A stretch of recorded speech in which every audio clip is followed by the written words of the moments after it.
वक्रतुण्ड महाकाय सूर्यकोटि समप्रभ निर्विघ्नं कुरु मे देव सर्वकार्येषु सर्वदा।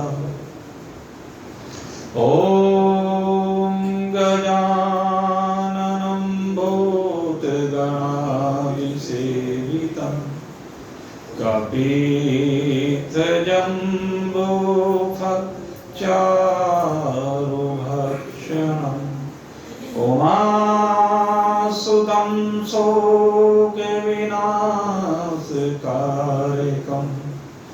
नमामि विघ्नेश्वरपादपङ्कजम्। ॐ श्री महागणाधिपतये नमः।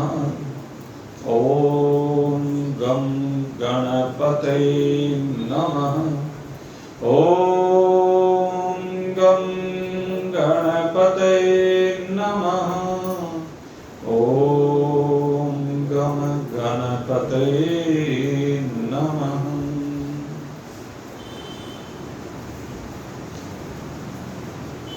जीवन की इस यात्रा में आस्थावान भक्तों के समस्त शुभ कार्यों के विघ्नों को दूर करके जीवन को मंगलमय बनाने वाले महागणाधिपति गणपति बाबा के श्री चरणों में है। आज उनके अवतरण दिवस पर कोटिशः प्रणाम करते हुए आइए उनसे हम प्रार्थना करें कि आप हमारे जीवन में हमने जो अपनी मंजिल निर्धारित की है उस मंजिल को प्राप्त करने में हमारी जो यात्रा के जितने भी साधन हैं, हे प्रभु पहले तो आप हमें उन साधनों की उपलब्धि कराइए और फिर उन साधनों को जीवन में समाहित करने में आप हमारा सहयोग कीजिए। और जब हम जीवन में इन साधनों को समाहित करना चाह रहे हैं, हे गणाधिपति गणेश जी, आप रास्ते में जो विघ्न आते हैं, काम के कारण, क्रोध के कारण, लोभ के कारण, मोह के कारण, उन समस्त विघ्नों को आप दूर कर दीजिए। हम आपकी शरण में हैं, हे प्रभु कृपा कीजिए, कृपा कीजिए। मेरे मित्रों, उनकी कृपा के परिणाम स्वरूप ही ये जो आपके सन्मुख भगवान श्री कृष्ण के उपदेश की चर्चा हो रही है, बड़ी दिव्य चर्चा चल रही है। यतयः संसेव्यतः, भगवान कहते हैं व्रत को जीवन में धारण कीजिए। ये जो व्रत है ना, देखिए दो चीजें हैं।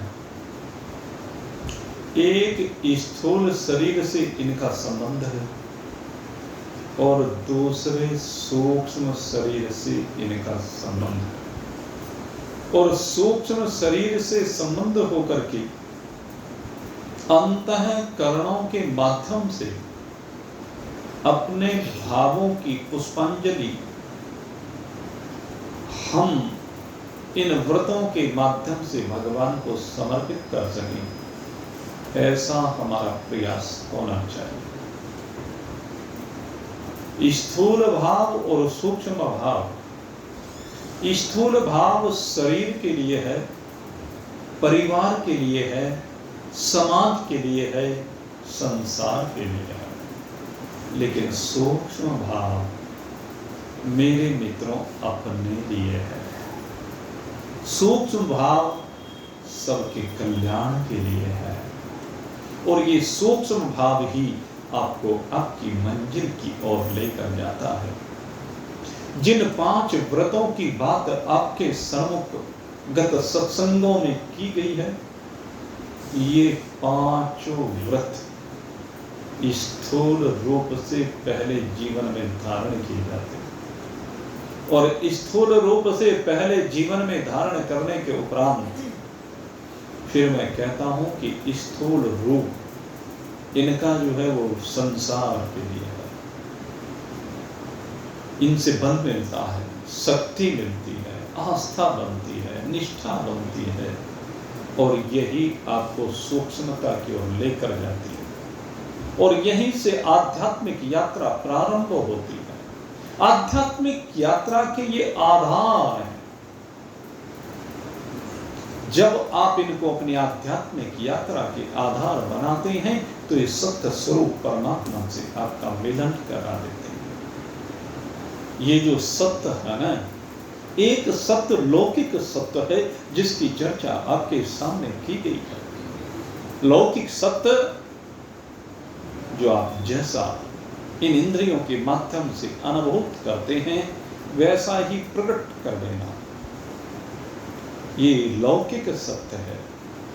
लेकिन आंतरिक सत्य की अगर मैं बात करूं तो आंतरिक सत्य उस सत्ता से संबंध रखता है जो व्यापक सत्ता है, जिसका न देश से संबंध है, न काल से संबंध है, न परिस्थिति से संबंध है, जो व्यापक तत्व है, जो नित्य तत्व है, जो अविनाशी तत्व है, जो आप है।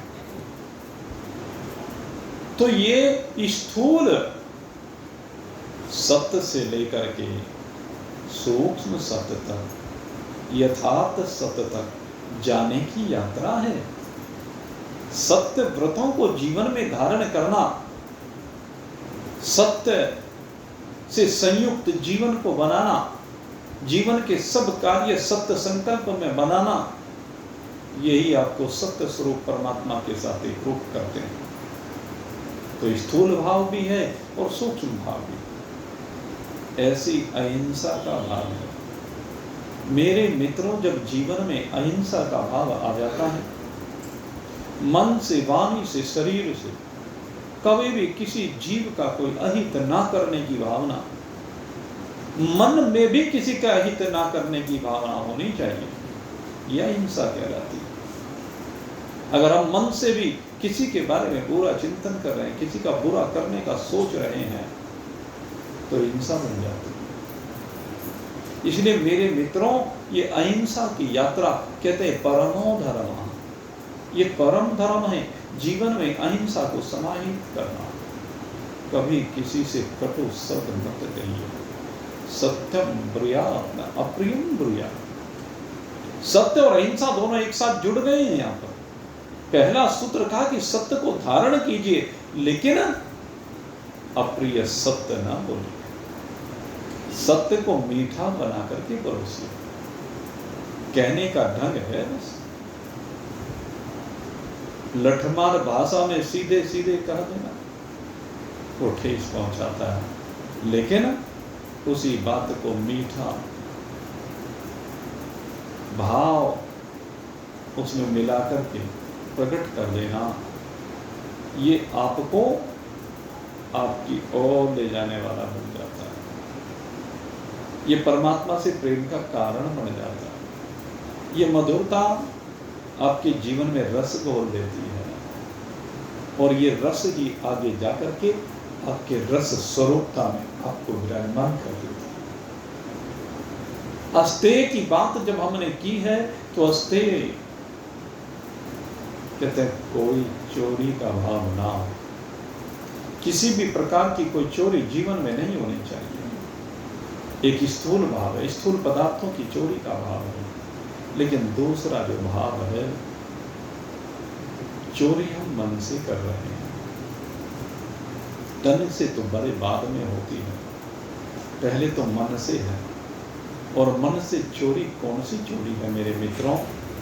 परमात्मा ने जो सबसे श्रेष्ठ शरीर दिया है, और इस शरीर से कहा है कि तू इस शरीर को माध्यम बना करके, इस शरीर के वाहन में बांट करके तू अपनी यात्रा को मेरी ओर लेकर के आ। और जो इन भोग संसाधनों के चक्कर में पड़ करके, इनको एकत्र करने के चक्कर में लग करके, कहते हैं जो ये करने योग्य भगवान ने निर्धारित किया है उस दिशा में नहीं जाता, तो ये सबसे बड़ी चोरी है। करने योग्य कार्य को न करना ये चोरी है। इसलिए करने योग्य कार्य करना चाहिए, तभी चोरी का भाव होगा। आलस्य नहीं, प्रमाद नहीं, निद्रा नहीं। सीमित होनी चाहिए निद्रा। और निद्रा तो कहा जाता है कि एक झपकी आ जाए तो सारा, चाहे 5 ही मिनट की झपकी आ जाए, चाहे सारा दिन आदमी पड़ा रहो और नींद आए नहीं, थकान नहीं मिट सकती। लेकिन अगर 5 मिनट के लिए निद्रा आ जाए तो 5 मिनट की निद्रा चाहे कितने दिन की थकान हो सारी को दूर कर देती है। ये सिद्धांत है, ये शरीर की प्रकृति है। और जो सारे दिन बस पड़े सोते ही रहते हैं, सोते ही रहते हैं, ये चोरी है। करने योग्य कर्तव्य को ना करना, प्रारब्ध से जो शुभ कार्य आपके हाथ में आ गया है उसको ना करना, उससे मन को चुराना, इसको करने में कष्ट होगा इसलिए ना करना, ये प्रमाद कहलाता है, आलस्य कहलाता है। तो मेरे मित्रों, ये चोरी है। चौथी बात हुई ब्रह्मचर्य की। जो ब्रह्मचर्य की चर्चा होती है, ये भी 2 रूप में होती है। एक स्थूल रूप में चर्चा होती है, एक सूक्ष्म रूप में चर्चा होती है। स्थूल चर्चा तो सब जानते हैं, जो वासनात्मक भाव होता है। इंद्रियों के माध्यम से जो हम विषयों को ग्रहण करते हैं, विषयों के प्रति जो हमारी कामना है, विषयों को भोगने की जो भाव है, वो काम कहलाता है। चाहे वो शब्द को भोगने की इच्छा हो, ये भी काम ही कहलाता है। स्पर्श का सुख लेने की इच्छा हो, ये भी काम ही कहलाता है। रूप को देखने की इच्छा हो, ये भी काम कहलाता है। रस लेने की इच्छा, ये भी काम है। गंध को भोगने की इच्छा, ये भी काम है। ये सब काम है। कहते इस काम से बाहर अपने जीवन को व्यतीत करना, इस काम की सीमा से बाहर अपने जीवन को निकालना, ये ब्रह्मचर्य कहलाता है। और ये आधार है, ये आधार है, ये स्थूल है। लेकिन स्थूल से ही मैंने कहा सूक्ष्म में प्रवेश होता है। स्थूल के बिना सूक्ष्म में प्रवेश नहीं होता। महत्ता आखिर में जाकर के सूक्ष्म की ही होती है। और सूक्ष्म की शक्ति असीम होती है, अनंत होती है, अपार होती है। कल भी मैंने आपसे चर्चा की, सूक्ष्म की जो शक्ति है ना, ये अनंत होती है। क्योंकि सूक्ष्म की शक्ति कौन सी शक्ति है? ये ब्रह्म की शक्ति है। उस ब्रह्म की शक्ति जिससे सारे सृष्टि का निर्गुण निराकार से सगुण साकार रूप में प्रकटन होता है, पालन होता है, लय होता है।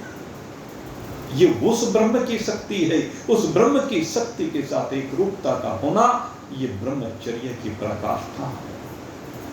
और जीवन का उद्देश्य यही है। मैं बार बार इसी बात के ऊपर बल देता हूं। हमें ब्रह्म में चरण करना है, हमें ब्रह्म में विराजमान होना है।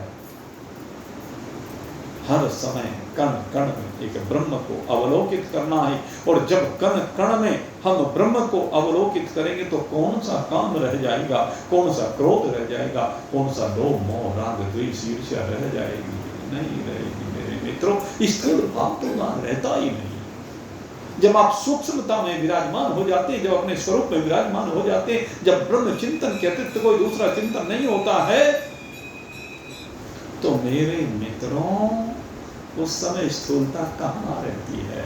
स्थूलता के भाव शुरुआत में लगाने के लिए होते हैं, वो आपके नींव के पत्थर हैं, इसमें कोई दो राय नहीं है, लेकिन वो भाव बढ़ते जाएं और आप प्रेम के रस में डूबते जाएं, गुरुदेव और ईश्वर की कृपा को प्राप्त करते करते अपने स्वरूप का चिंतन करते जाएं। मैं कौन हूँ? मैं ब्रह्म हूँ। ब्रह्म माने व्यापक, परिच्छिन्न नहीं है, जो व्यापक है, जो किसी क्षेत्र विशेष तक सीमित नहीं है, किसी देश विशेष तक सीमित नहीं है, किसी काल विशेष तक सीमित नहीं है, किन्हीं परिस्थितियों में बंधा हुआ नहीं है, जो समस्त सीमाओं से बाहर निकल गया वह, और जिसमें सब कुछ विराजमान है, वो सब में विराजमान है। ये कहना जहां पर बनता नहीं, दो भाव है। एक भाव ये है कि वो सब में है, ईशावास्यम इदं सर्वम। क्या भाव है? ईशावास्यम इदं सर्वम, कि ये जो भी कुछ है उस सब में ईशा का वास है, परमात्मा का वास है। एक भाव ये है, ये भाव जिज्ञासु का है। इस भाव को हम कहते हैं, ये भाव जिज्ञासु का है, ये भाव ज्ञान का भाव नहीं। वासुदेवः सर्वमिति, ये जो भी कुछ है सब कुछ वासुदेव का ही स्वरूप है, ये भाव है ज्ञानी का। आत्मैव केवलम सर्वम, ये भाव है ज्ञान का, ये भाव है पराकाष्ठा का, ये भाव है आपका अपना, अपनी आत्म स्वरूपता का भाव यही है। आत्मैव केवलम सर्वम, ब्रह्मीव केवलम सत्, एक अकेला ब्रह्म ही विराजमान है, उस ब्रह्म के अतिरिक्त कुछ भी नहीं है। और जिसे हम कह रहे हैं जगत रूप में माया के खेल को, वह सब इसमें आभासित है, इसमें प्रतीति मात्र है। जैसे स्वप्न आप में केवल प्रतीति है, स्वप्न आप में है नहीं, स्वप्न का संसार आप में कहीं टिकता नहीं है। आप स्वप्न के दृष्टा नहीं, स्वप्न के निर्माता नहीं, और स्वप्न के संधारक नहीं है। इसलिए जो भी कुछ है वो सब आप में प्रतीत हो रहा है, आप में भासित हो रहा है, कल्पित है। आप उस सब में समाये हुए नहीं है, अपितु वो सब आप में प्रतीत हो रहा है। जैसे जल में अनेक लहरें प्रतीत हो रही है तो सब जल ही, सब कुछ जल ही है। आपकी वास्तविकता लहर नहीं है, लहर की वास्तविकता आप है। सोने की वास्तविकता आभूषण नहीं है, लेकिन आभूषण की वास्तविकता सोना है।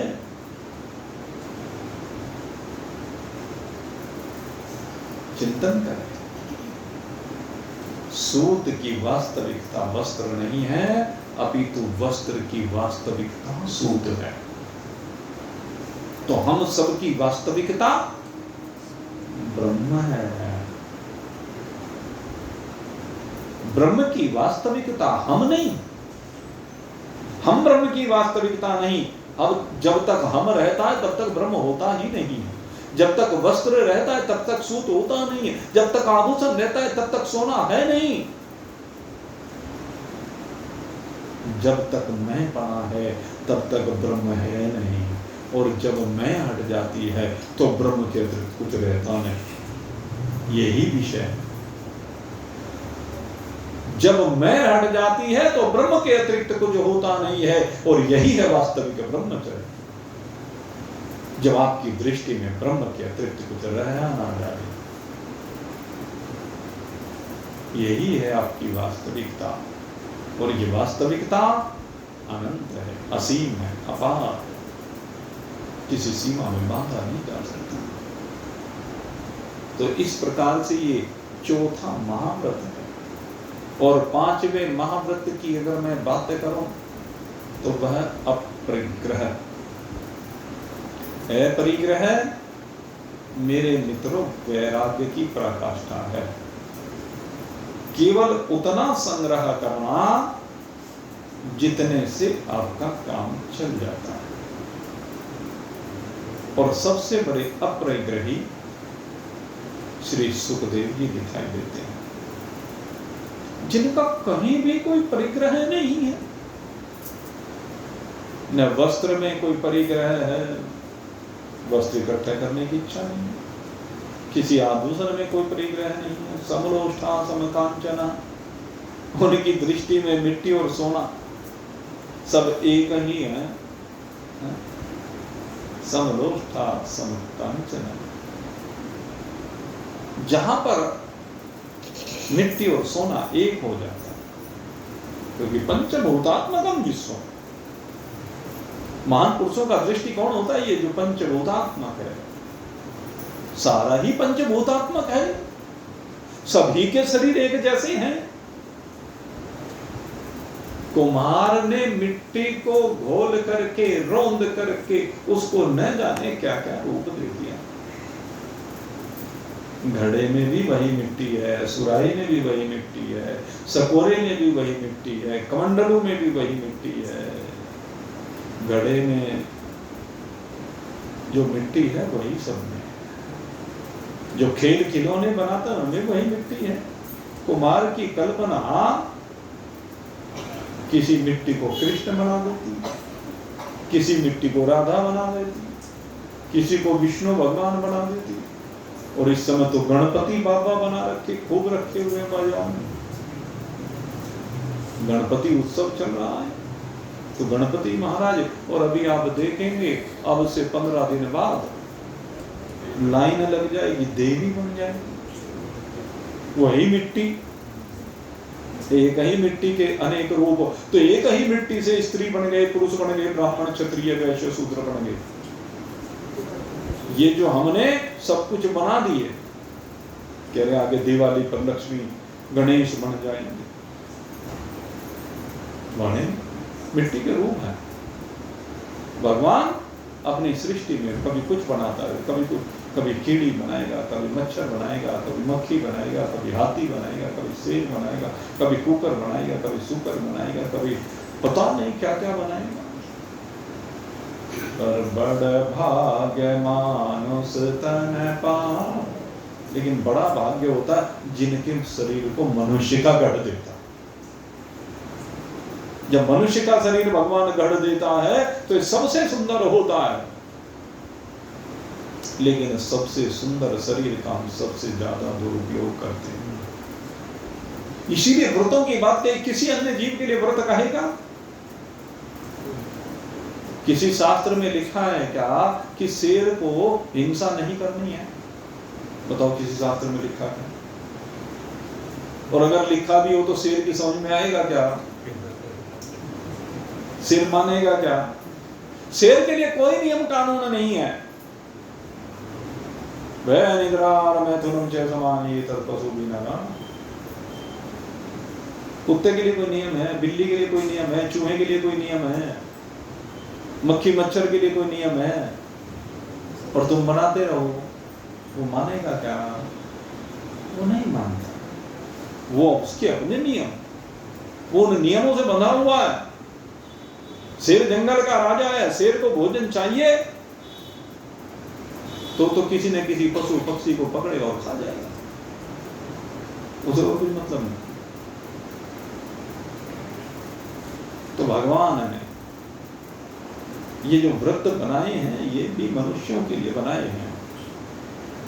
नियम कानून जितने भी बने हैं वो सब मनुष्यों के लिए बने हैं। आप देवलोक में जाइए, वहां देवलोक के देवताओं के ऊपर भी बहुत ज्यादा कुछ नियम कानून नहीं है, केवल उनके दायित्व हैं। सब देवताओं को उनके दायित्व सौंपे हुए हैं। तुझे संसार में वायु का प्रवाह करना है, तुझे अग्नि की उपलब्धता करानी है, तुझे बहना है रस के रूप में, जल के रूप में, तुझे शब्द की व्यवस्था करनी है दिशाओं, कि देवताओं को कहा, सब देवताओं के अलग अलग काम सौंप दिए गए, वे काम करते रहो बस। लेकिन एक मनुष्य शरीर ऐसा है जिसमें न जाने कितने आयाम हैं, काम करने के आयाम भी अनेक हैं। और सबसे बड़ी बात है, इस मनुष्य शरीर में भगवान ने कहा है तो मुझे प्राप्त कर सकता है, अन्य किसी शरीर में मेरी उपलब्धता असंभव सी है। बिल्कुल असंभव तो नहीं कहा जाता, क्योंकि कोई कोई अपवाद अन्य शरीरों में भी देखने में आता है, लेकिन अन्य शरीरों में अपवाद नहीं, और यहाँ सदा उपलब्धता है, सबके लिए उपलब्धता है, जो भी आए। भगवान कहते हैं कि कोई आए, भगवान ने कहीं कंडीशन नहीं लगाई। भगवान ने एक बहुत सुंदर, गीता जी में लास्ट में जाकर के एक बात कही है, इस गीता जी के बारे में कहते हैं, जो मेरे द्वारा दिए गए हे अर्जुन इस ज्ञान को, इस गीता जी के ज्ञान को मेरे भक्तों में कहेगा। वहां पर कहा है कि जो भी कहे, ये नहीं कहा कि ब्राह्मण कहे, क्षत्रिय कहे, वैश्य कहे, शूद्र कहे। ये विषय तो न जाने कहां से सामयिक रूप से जोड़ दिए गए। भगवान ने तो सबको बराबर माना है, सब भगवान की सृष्टि के अंदर। हाँ, ये जरूर है, जो भगवान से प्रेम करता है भगवान उससे प्रेम करता है, और जो भगवान से प्रेम करते हैं, जो ब्रह्म को जानना चाहते हैं, वो ब्रह्म को जानने के जो अभिलाषी हैं, ब्रह्म की जिनके अंदर जिज्ञासा है, वो ब्राह्मण कहलाते हैं। इसलिए भगवान को उनसे विशेष प्रेम है। लेकिन उसमें कोई भी हो जो ब्रह्म को जानना चाहता है, वही ब्राह्मण। ब्रह्म जानासि इति ब्राह्मण, शास्त्र में आता है कि जो ब्रह्म को जानना चाहता है वो जिज्ञासु पहले कहा गया, और जब जान जाता है तो ब्रह्म है, उसी को ब्रह्म कहा। ये ब्रह्मा का स्वरूप है।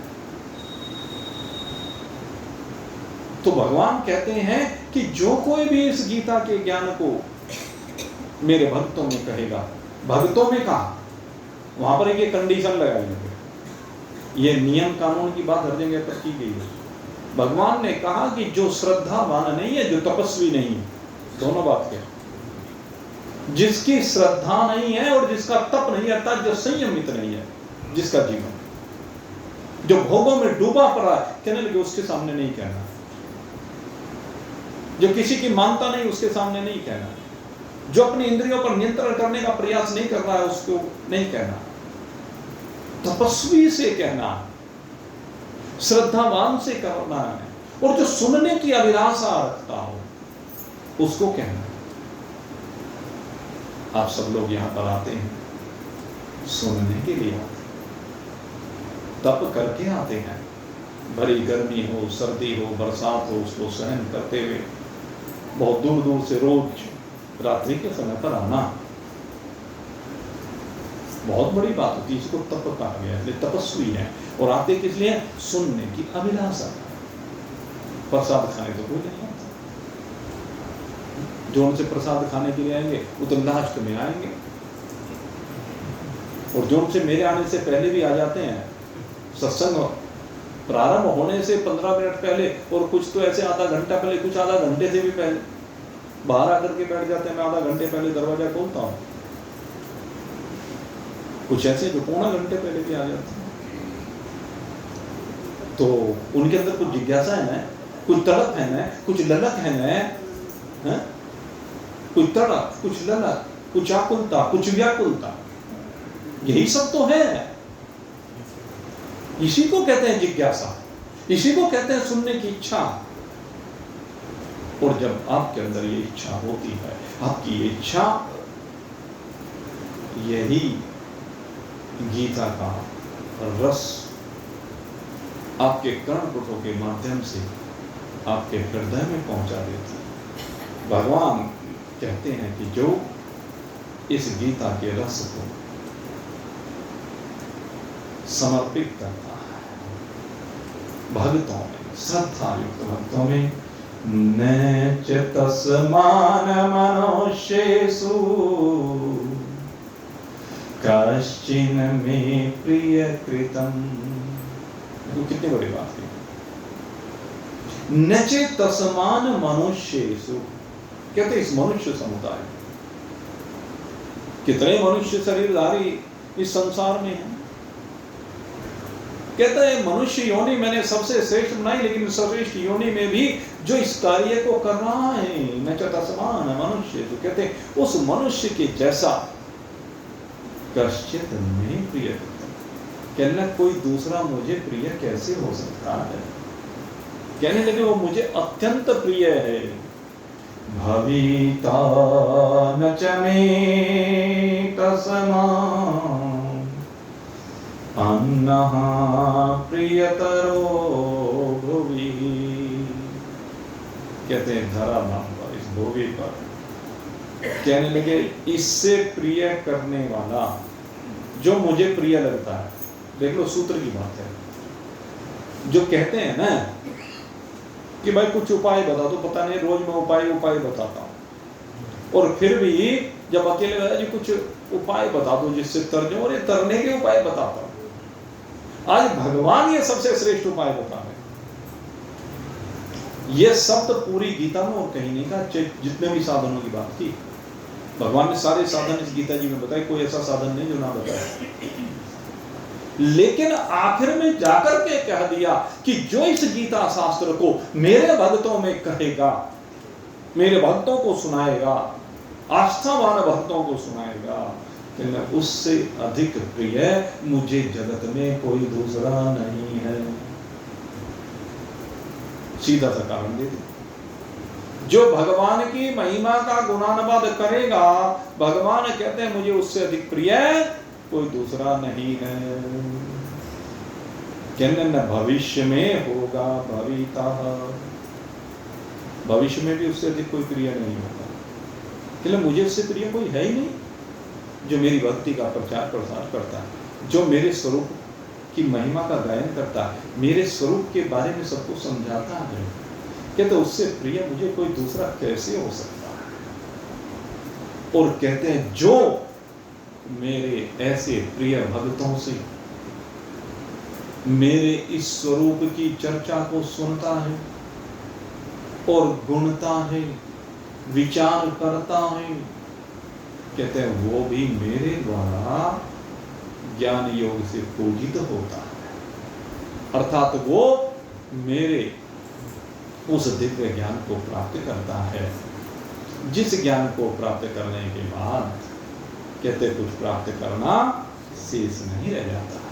तो दोनों के प्रति भगवान ने भावों को कहा, कहने वाले का भी और सुनने वाले का भी। हमारे यहाँ सीधी सी कहावत है, भाई कहने वाले का भी भला और सुनने वाले का भी। ये जो छोटी छोटी बातें हमारे पूर्वजों ने कही है ना, इनमें बहुत अच्छा छिपा हुआ है।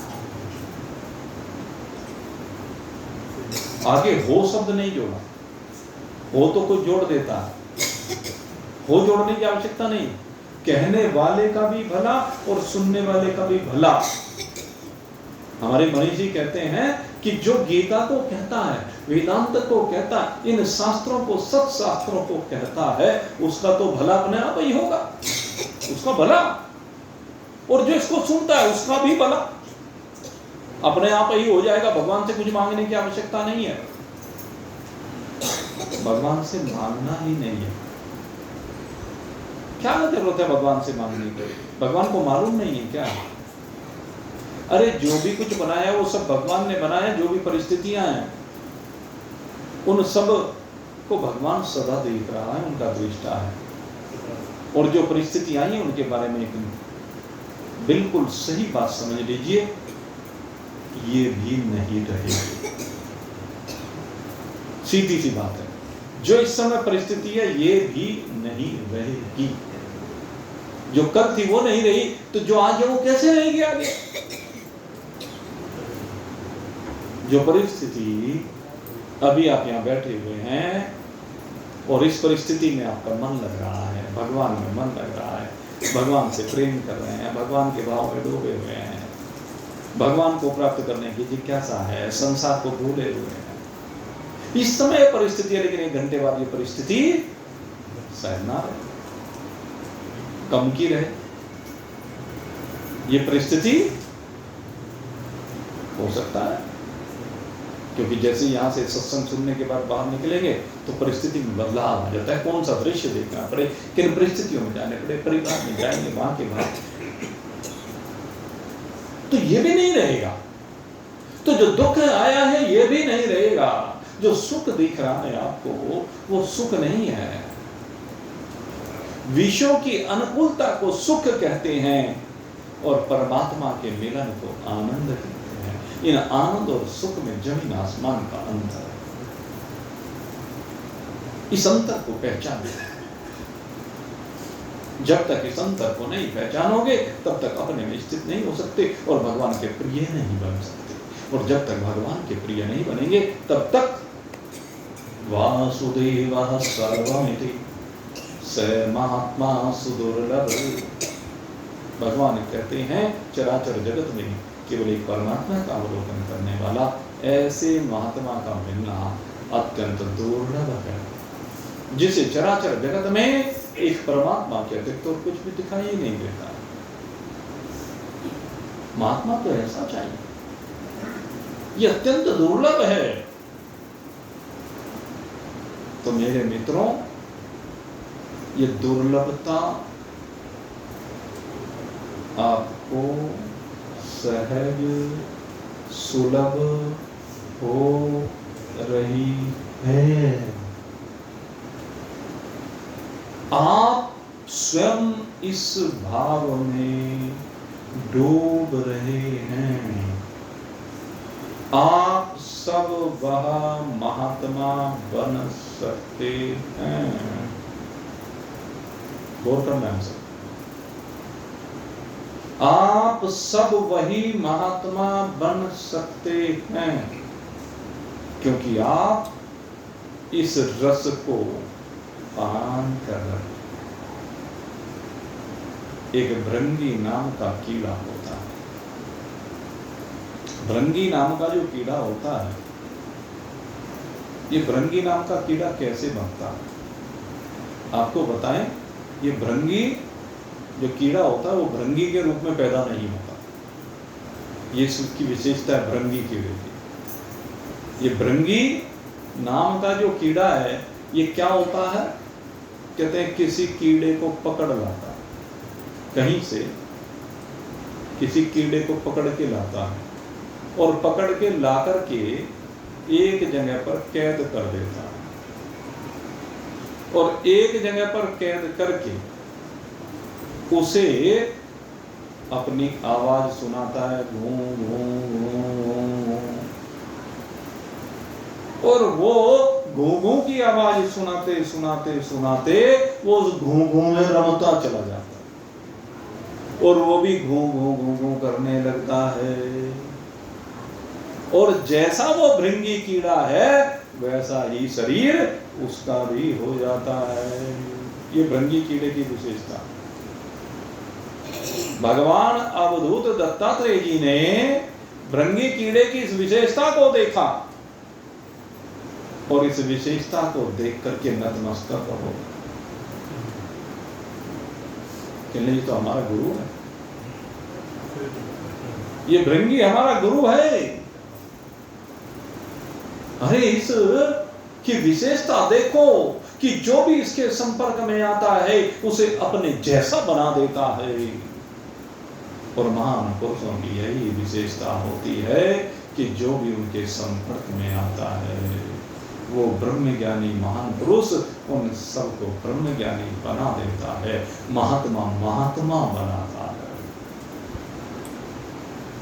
महात्मा सबको महात्मा बना देता। इसीलिए मैं कहता हूँ आप सबके महात्मा बन सकते हैं। हो सकता है कोई बना हुआ भी हो, क्योंकि वो अपनी दृष्टि, ये दूसरे की दृष्टि से देखा नहीं जा सकता कौन महात्मा है। ये अपनी दृष्टि की बात है। अपनी दृष्टि में आप महात्मा हैं अथवा नहीं है। ये आपको देखना है। और अगर यदि अभी नहीं बने हैं तो जो कहा जा रहा है उसको सुन लीजिए, महात्मा ही बन जाएंगे। ये ज्ञान महात्मा बनाने के लिए ही है। और अगर यदि इस ज्ञान का श्रवण करने के बाद भी आप महात्मा नहीं बने तो फिर दुर्लभ मनुष्य शरीर व्यर्थ चला गया। यही चेद वेदी दत सत्यमस्ति न चेत वेदी महती विनष्टि। इस मनुष्य शरीर को प्राप्त करने के बाद भी अगर यदि आप महात्मा अर्थात ब्रह्म नहीं बने, महात्मा मतलब ब्रह्म, वासुदेव सर्वमिति, कि चराचर जगत में एक परमात्मा ही है, परमात्मा के अतिरिक्त और कुछ नहीं है। स महात्मा सुदुर्लभ है, जो ऐसा देखता है उस महात्मा का मिलना दुर्लभ है। तो महात्मा अगर नहीं बने तो महान विनाश कर दिया। हर समय अपने आप को याद रखिए, अपने आप को कभी भूलिए नहीं, अपनी वास्तविकता को। आपकी वास्तविकता परमात्मा, इस परमात्मा को भूल बिसर मत जाना। जैसे गोपियां कहती हैं भगवान को कि प्रभु तो हमें भूल बिसर मत जाना, और मैं कहता हूं आप अपने आप को भूल बिसर मत जाना, कभी मत बिसरो अपने आप को। तुम नहीं बिसरो दिन राती मेरे जन्म जन्म के साथी। तुम नहीं बिसरो दिन राती मेरे जन्म जन्म के साथी। ये मेरे जन्म जन्म के साथी। जन्म जन्म में कौन साथी रहा, कभी चिंतन किया? शरीर तो साथी नहीं रहा। जिस पिछले शरीर में आप यात्रा करके आए वो तो आपका साथी नहीं रहा। कहां छोड़ा है इसको पता है? पहले तो यही नहीं पता कि कौन से शरीर में बैठ कर यात्रा की थी।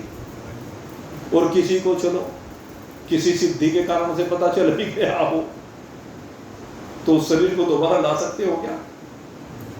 ढूंढ ढाड़ के कहीं से ले आओ, मिलेगा नहीं। गल गया, सड़ गया, जल गया, यही रूप है। पानी में बहा होगा, गल गया होगा, धरती में गाढ़ा हो गया, गल गया होगा, जलाया होगा तो जल गया होगा।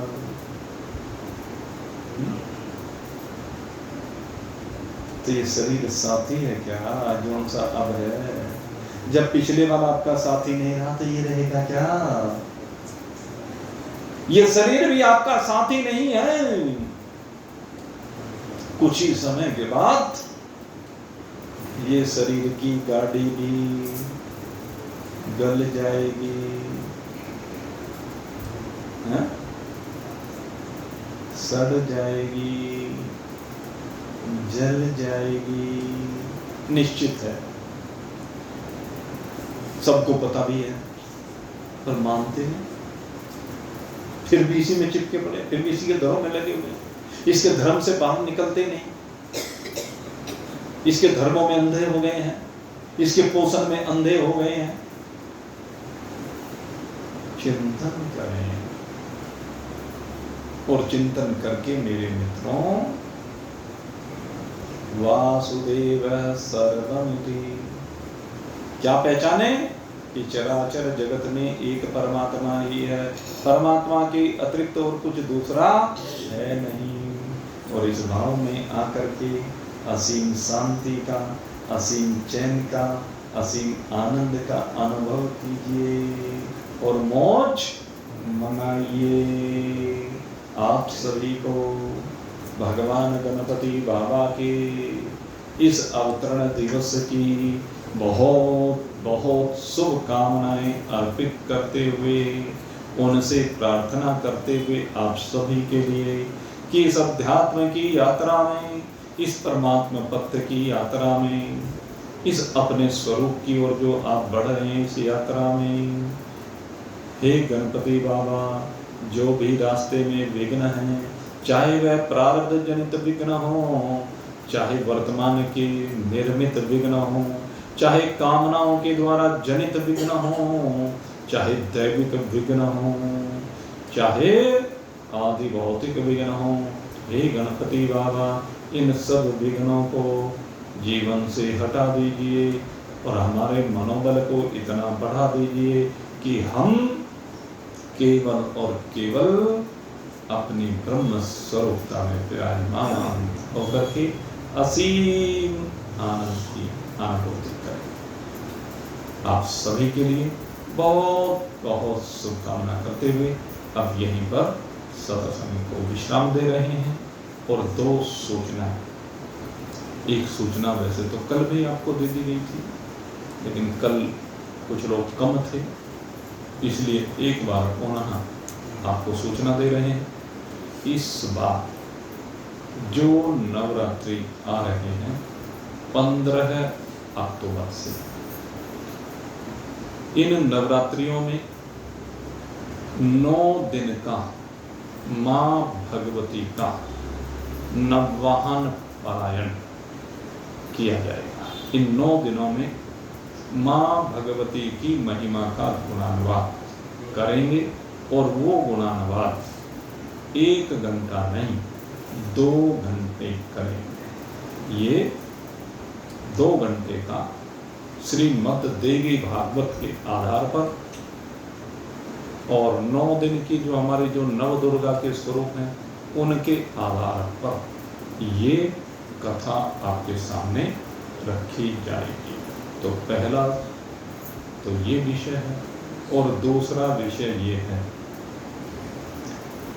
गत वर्ष की भांति इस बार भी 27 सितंबर, अभी जो 27 सितंबर आ रही है, आज से 1 हफ्ते के बाद बुधवार के दिन, बुधवार बैठेगा ना, बुधवार के दिन मां आनंदमयी, आप जानते हैं ममतामयी मूर्ति है, तो उनका अवतरण दिवस, ये जो मां कात्यायनी देवी धर्मार्थ ट्रस्ट है, महाराज जी आदरणीय बैठे हुए हैं और अमरीश संगल जी, कई लोग हैं, वो पूरी टीम है उनकी, तो वो सब लोग चाहते हैं कि इस बार भी यहाँ पर उनका अवतरण दिवस धूमधाम के साथ मनाया जाए। तो 27 तारीख को वो उनका अवतरण दिवस भी हम यहाँ पर हर्षोल्लास के साथ मनाएंगे, जिसमें आप सभी लोग सह परिवार सादर निमंत्रित हैं। बोलिए सच्चिदानंद भगवान की।